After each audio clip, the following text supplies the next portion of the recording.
Hello, guys, and welcome to chapter 22. Chapter 22 is really an awesome chapter. I really like it. It's really beautiful poetry, first and foremost. It's beautiful, and it's also a great teaching within this really weird, surprising, confusing chapter. Amazing chapter. All right. To yield is to preserve the whole. To yield is to preserve the whole. Already we are beginning with such a beautiful and important sentence. What they are saying is to give way to others is to preserve the whole. When you think about it, that's what you do. It's a service. When you give way to others, it's a type of a service to the entire group, to the whole of everything, to the Tao, to everything. When you give way to others. To yield is to preserve the whole. To be misjudged is to be straightened. All right, now we are beginning with with a list of a few sentences that are, you know what? I'll read them all. I'll read them all once, and then we'll talk about them. To be misjudged is to be straightened. To be hollow is to be filled. To be bettered is to be renewed. To be in need is to possess. To be abundant is to be confused. All right, right? Amazing. Amazing stuff from the Tao. All right, so this most definitely could be interpreted in many different ways and in many different directions. But let's begin with one, and that's basically one way to look at this group of sentences is to say, you know, when I feel misjudged and I feel this is obviously a negative situation for me, when I consider myself to be in a state that someone misjudges me, all right, so I am misjudged, right, by someone. So to be in this state of being misjudged is actually to be straightened because you are being served right now. Someone is serving you in order to straighten whatever issue that needs to be straightened within your personality. All right, and and that's why someone is misjudging you, and there is all this conflict, and it's all a way for you to learn something. To be hollow is to be filled. To be hollow feels like a negative situation to be in, right? It's like to feel empty, like there's nothing inside you. But in reality, it's only we remember the void. We talked about the void, that this emptiness enables the vessel to be filled to begin with. Without this emptiness, the vessel cannot be filled.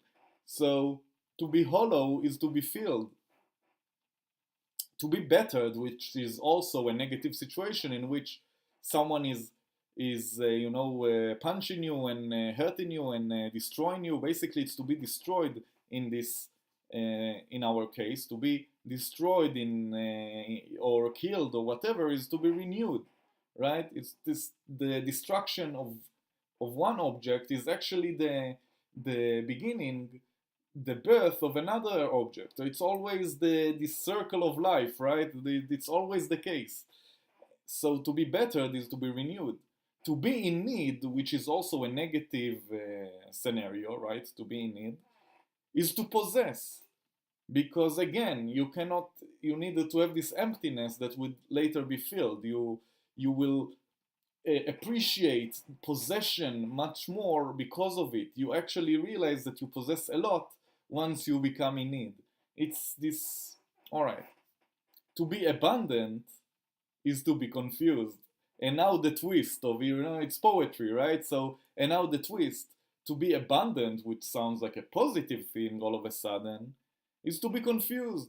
So it's actually negative. They're telling us abundance is a negative thing.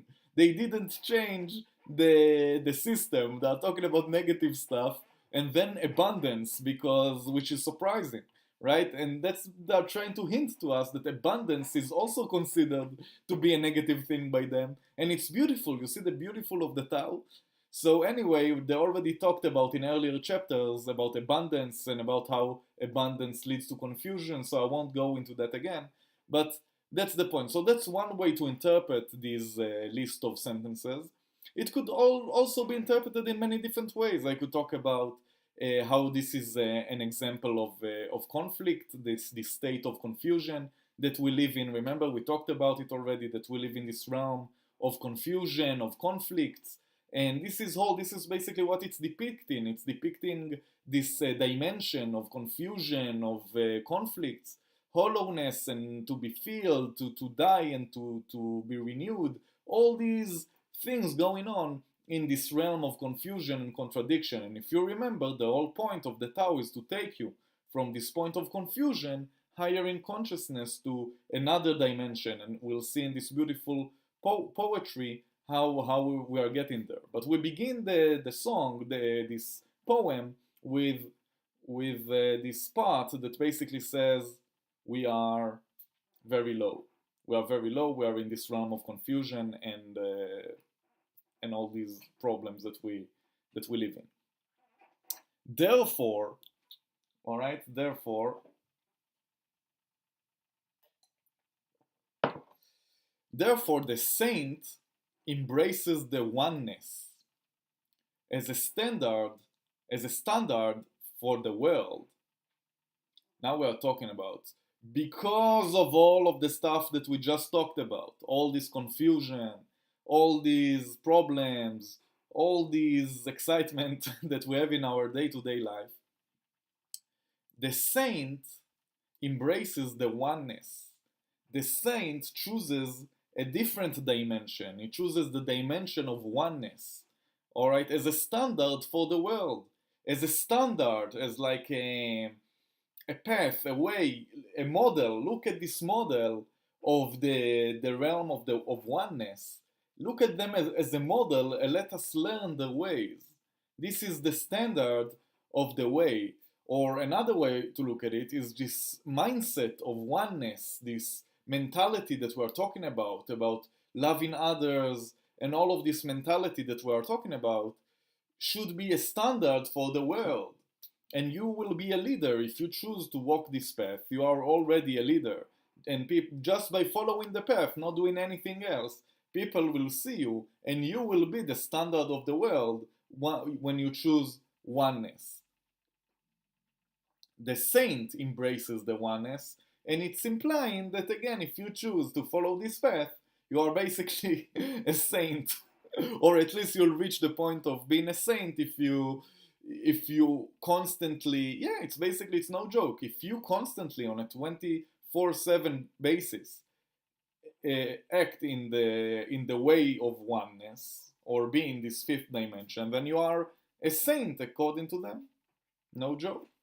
So it's more for all of us here, regular people, it's more of a path, a way, a model to walk with. And once we reach it, we can be on a 24/7 basis in this mentality. And maybe some of you are already, I don't know, but it would be almost being like a saint. The wise one is not prejudiced, hence he is enlightened. All right, the wise one, basically, if you do this, you will be wise, you will be considered wise. This is what wise people do. This is wisdom. All right, they basically telling you here, now there's a list of a few sentences. They talk about wisdom. They talk about what a wise person would do. And let's see. The wise one is not prejudiced, and hence he is enlightened. All right?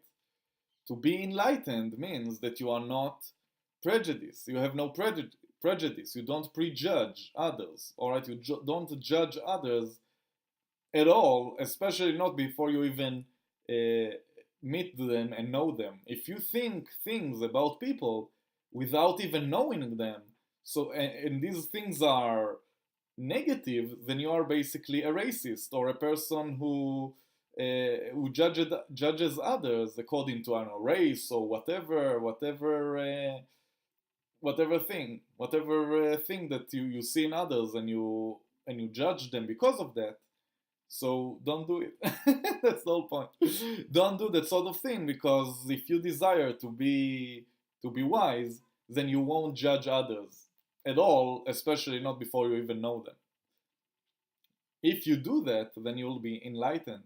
That's being enlightened, doing that. No judgment. Remove all judgment from your life. No judgment.